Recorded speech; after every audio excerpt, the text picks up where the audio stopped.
Thanksgiving morning in Chicago was cold and quiet.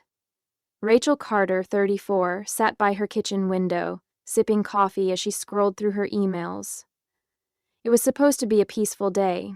No traveling, no family chaos, just a solo Thanksgiving with a homemade meal and a couple of old movies. At 9 a.m., her phone buzzed with a message from her mom. "Hey, sweetie, everyone's staying home this year, no Thanksgiving dinner. Dad's not feeling great, stay safe."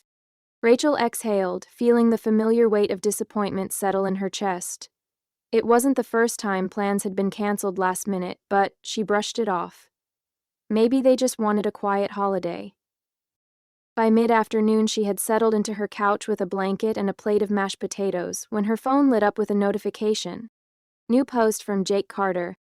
Her stomach tightened as she clicked on it. There, on her brother's Instagram, was a perfectly set Thanksgiving table at his house. Aunts, uncles, cousins, even her parents. Smiling, drinking, and celebrating. The caption read, "So thankful for family." Rachel's hands tightened around her phone. She swiped through the photos, her heart pounding. The turkey, the pumpkin pie, the toasts.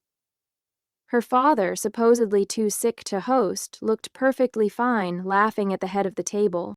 There had never been a canceled dinner. There was never a sick father. They had just chosen to celebrate without her. And they hadn't even bothered to lie convincingly. Rachel sat frozen, her mashed potatoes untouched. Her mind raced through past holidays. Christmas, Easter, even random summer barbecues. Times when her parents had said plans fell through, or that it was just a small thing. Had they been excluding her for years? She scrolled deeper into Jake's post, checking the timestamps. It wasn't a last-minute gathering. The table settings, the catered dishes, even the matching autumn-themed outfits. They had planned this for weeks, and no one had thought to tell her. Her chest tightened, but she forced herself to stay calm. Maybe there was an explanation. Maybe it was just a misunderstanding. She opened the family group chat. The last message from her mom was from 2 days ago. "Love you both. Hope we can all be together soon." No mention of Thanksgiving plans, no invite. Rachel's fingers hovered over the keyboard. Should she call, demand an answer? Instead, she clicked on her mother's contact and sent a simple text. "Saw Jake's post. Hope Dad's feeling better." 3 dots appeared almost immediately, then disappeared. Then, finally, her mom responded. "Oh, honey, don't take it the wrong way.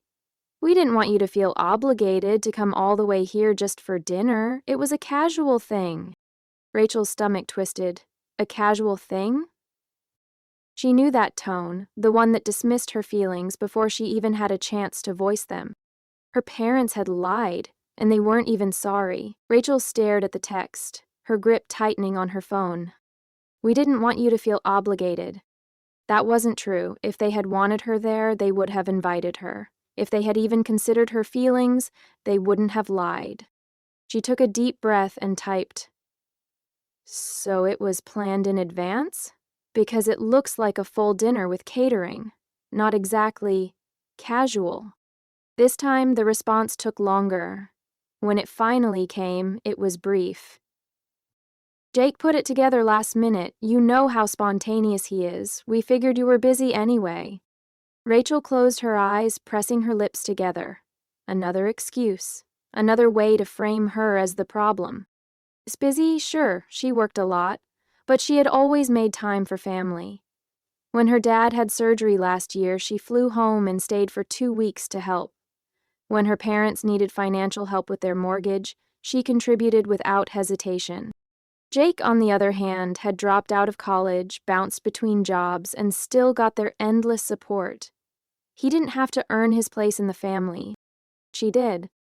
And even then, it was never enough. Rachel set her phone down, her appetite completely gone. For years, she had convinced herself she was just different. Not excluded, not unwanted, just not the same as the rest of them. But now, for the first time, she saw it for what it really was. She wasn't family. She was an afterthought. Rachel didn't respond to her mother's last message. What was the point? She could already predict how the conversation would go. If she pushed further, her mother would say she was being dramatic. If she expressed how hurt she was, she'd be told she was overreacting. And if she got angry, they'd say she was always too sensitive. It was a game she couldn't win. Instead, she set her phone aside and stared at the Thanksgiving leftovers on her plate, suddenly nauseous. For years, she had convinced herself it didn't matter, that family was family, even if they made her feel invisible. That if she worked harder, gave more, they would finally see her, but they never did. Rachel got up, grabbed her plate, and dumped the untouched food into the trash. She wasn't hungry anymore. That night she lay in bed replaying every moment she had ignored, every red flag she had excused. The last-minute cancellations, the times she found out about gatherings through social media, the way her achievements were brushed off while Jake's smallest successes were celebrated. It wasn't just Thanksgiving. It had never been just one holiday. It was years of being an outsider in her own family. And now she had to ask herself a question she had never dared to before. Was she willing to keep pretending she belonged somewhere she was never truly wanted? Rachel didn't bring it up again. What was there to say? The damage had already been done.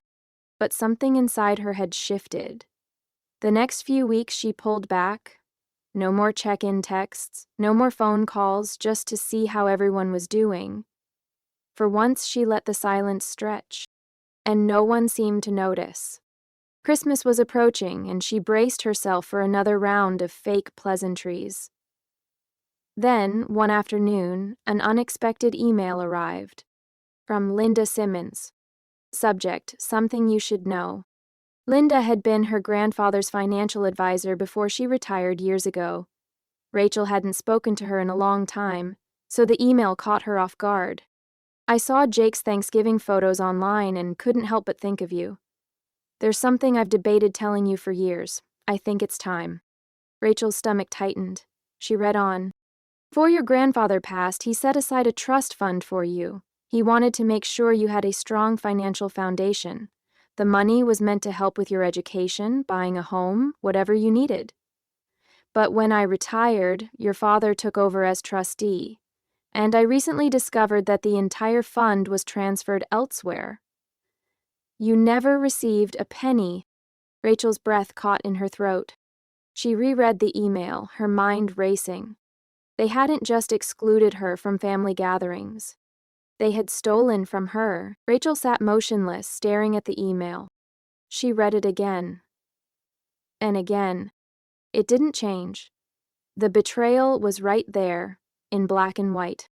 Her grandfather had tried to secure her future, and her father had stolen it. A lump formed in her throat, but she swallowed it down. She wasn't going to cry, not over them. Not anymore. Instead, she picked up her phone and dialed Linda's number. The older woman answered on the second ring. Rachel, I was hoping you'd call. Rachel took a breath. Tell me everything. Over the next 20 minutes, Linda walked her through the details. The trust fund had contained nearly $250,000. Her father had been named trustee when Rachel was still young, with the expectation that she'd gain full access by 25. But instead of following through, he had quietly drained the account over the years, transferring the money into Jake's ventures, covering family expenses, even paying off their mortgage. I debated telling you sooner, Linda admitted, but I thought maybe your father would do the right thing.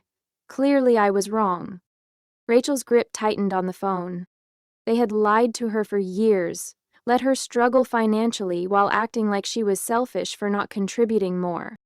And worst of all, they had never intended for her to find out. Rachel's voice was steady when she finally spoke. I appreciate you telling me, Linda, and don't worry. I know exactly what I need to do. She was done being the family's afterthought. Now she was going to be their reckoning. Rachel spent the next week doing what she did best, analyzing every detail. As a financial analyst, she knew exactly how to follow a paper trail. She pulled up old records, traced transactions, and compiled everything into a neat, indisputable case. Every unauthorized transfer, every dollar taken from her trust, every financial lie they had covered up, it was all there. Then she hired a lawyer. Sarah Chen, a well-respected estate attorney, didn't take long to review the evidence. Her response was immediate. "This is fraud. Your father abused his role as trustee, and we have enough to take legal action. Are you ready to do this?" Rachel didn't hesitate. Yes. But before filing, she gave her family one last chance. She sent an email to her parents and Jake. "I know what you did. I have the records. You stole from me for years, all while pretending I was the selfish one. You have 48 hours to return what's left and sign a formal confession. If you refuse, I'll pursue this legally, and trust me, I have the receipts." She hit send and waited. The response came fast. Her mother called first, voice shaky. "Rachel, we can talk about this. There's no need to involve lawyers." Jake sent a message. "This is ridiculous. You're being dramatic." Her father?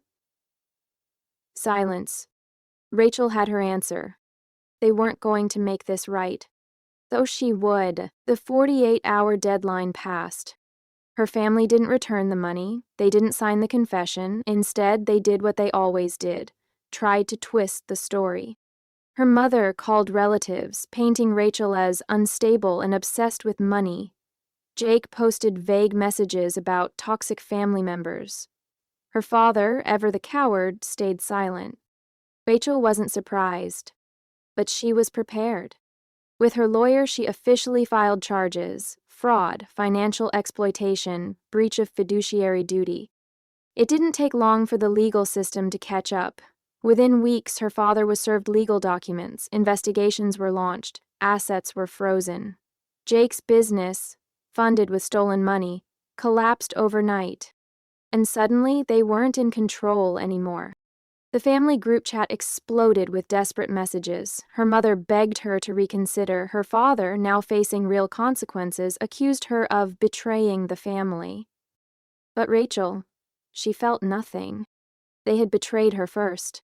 1 year later, Rachel stood in her new home in Seattle, sipping coffee as she watched the snow fall outside. She had cut ties completely. No more guilt, no more gaslighting, no more trying to prove her worth. For the first time, she felt free. As she flipped through an old photo album, she found a picture of her grandfather. He had believed in her, even when no one else did. "You always were the strong one," Linda had told her. And now, she finally believed it. Lessons from the story. 1. Family is more than just blood. True family consists of those who respect, support, and value you, not just those who are related by blood. Sometimes, walking away from toxic relatives is the best choice for your well-being. 2. Gaslighting and manipulation are real. People who continuously dismiss your feelings or rewrite history to make you doubt yourself are not acting in your best interest. Trust your instincts when something feels wrong. 3. Self-worth is not tied to approval. No matter how much effort Rachel put into being a good daughter and sister, it was never enough. True worth is not determined by how much you sacrifice for others, but by how you value yourself. 4. Boundaries are necessary. Cutting ties with toxic family members is not betrayal. It's self-preservation. You don't owe loyalty to people who consistently hurt you. 5. Standing up for yourself is powerful. Rachel didn't let guilt or emotional manipulation stop her from seeking justice. Sometimes, the only way to reclaim your power is to hold people accountable for their actions. 6. The best revenge is living well. Instead of staying trapped in the cycle of trying to please her family, Rachel chose peace, independence, and freedom. Her success wasn't in getting even, it was in getting free.